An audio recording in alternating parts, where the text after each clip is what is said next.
Dan Illman, Mike Beer, race number 8 at Belmont Park on Saturday is the Grade 3 Turnback the Alarm Handicap. Let's take a look at this field of fillies and mares traveling 1 1/16 miles over the Belmont Park main track. The 3 Miss Sky Warrior had a 5-race win streak snapped in the Kentucky Oaks, but boy, she did a lot of dirty work on the lead with Paradise Woods over a wet track, and she paid the price late. Came out of that race a little bit banged up. I like that Kelly Breen gave her all the time she needed. Yeah, I agree with that. You know, it's funny because when you sort of look up Kelly Breen in Formulator, he doesn't have great numbers off of layoffs like this, but I just feel like he did the right thing by her, by giving her a little time because, you know, all things considered, the way that the Kentucky Oaks was run, she actually ran pretty well in that race considering how fast it was and it just went to closer. She did a ton of dirty work up there, as you said. I thought she ran great. And, you know, all the races that she won, before that I get it, she's, you know, 5 for 7. She's a multiple graded stakes winner. I think she's underrated in what is a really, really, really good 3-year-old filly division this year. She did win the Devona Dale, a 1-turn route, which is just like the Turnback the Alarm off of a 98-day layoff to kick off her 3-year-old filly campaign. She's probably the main speed in the race. Now, she has really only run 1 fig. And that was that race 2 starts back in the Gazelle where she destroyed them to 13-length drubbing.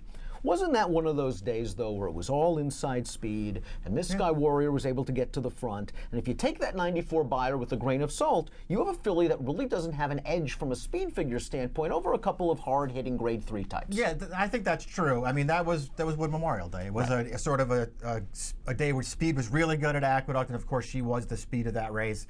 She also went a pretty fast pace in there, but maybe that was just the way you had to ride her that day. So you're right. There's a way to look at her and think, well, maybe she's not fast enough to win this race. On the other hand, that race was in April. She ran an 84, 94, or 94, and she was running, you know, in the 80s, improving every start up until then.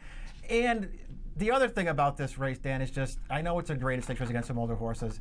This field did not come up that tough. I feel like if she takes even a small step forward off of what she was doing in the spring, I just think she'll beat this field. Her speed gives her a big advantage, as the Timeform U.S. Pace Projector attests. They have Miss Sky Warrior out there on the lead over the number 2 Tejana, who beat favorite Going for Broke last time out in her first start off of a little bit of a layoff in a 1-turn mile race. She just had the easiest time of it on the lead. Yeah. She was getting a little bit late in the stretch. Going for Broke was getting to her after it looked like Going for Broke was going nowhere on the turn. This is a pretty big step up in class for Tejana, and with Miss Sky Warrior either breathing down her throat or having to chase Miss Sky Warrior, I don't think it's an ideal spot. Yeah, I don't think it is either. You know, it was nice to see her sort of turn things around because her first 2 starts off that long layoff this year, they were not good. So it was nice to see her turn it around a little bit last time.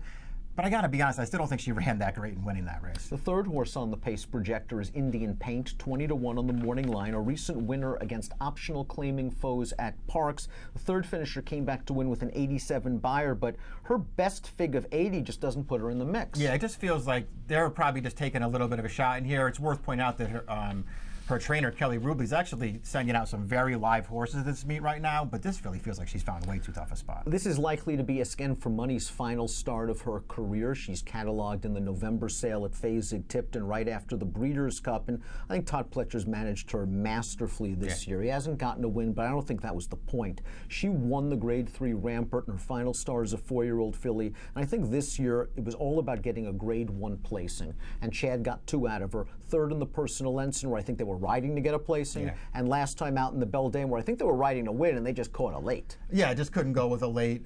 She was just sort of grinding out there all through the stretch. Couldn't get up for second, but she just missed it. The 1 1/8 probably a little far for her too. I like her going shorter. To me, she's more of a 1-turn, probably miler. 1/16 I think she'll get, but probably more of a miler. They never even tried her at 7 furlongs. I feel like she'd be a great 7 furlong horse. But they don't run her in those races. And listen, she's fine. She's rock solid. She can probably get a piece of this race too. I just don't want to bet her in here. Bird at the Wire won the Grade 1 La Brea in 2015 and has not won since. She was 4th last time out at a big price in the Ballerina, but she was completely compromised by the lack of pace, where she was just last and on the rail. That being said, when she turned into the stretch, she really was only 1 paced, and that's kind of been the story of her career since winning the La Brea. Bird at the Wire also, the further you get, I'm not sure she wants it. She needs some pace help. Yeah, I agree with that. I feel like you know, the longer you go with her in distance, it just works against her. And the other problem is, she was up against it behind the slow pace last time, but she puts herself up against it because she never gets out of the gate. She breaks last every time, doesn't have any speed. I don't think this race sets up great for her. A place for shine is grade 3 placed at this distance, around 2 turns at Delaware. One first time for Benny Perkins last time out at Park. She really seems to like a wet track. That was a pretty significant step forward last time, though. First time off of a trainer change and a pretty long layoff as well, but off a trainer change from a very low percentage trainer to a guy who really knows what he's doing. And I thought that she ran well last time, sort of contesting that pace through the second turn, putting that field away, getting clear. They actually entered her in the Spinster a couple weeks ago, a grade 1. Took a look at it. I guess they decided maybe it was the wet track, but as you say, she's pretty good on a wet track. I don't know why they rerouted here, but they did.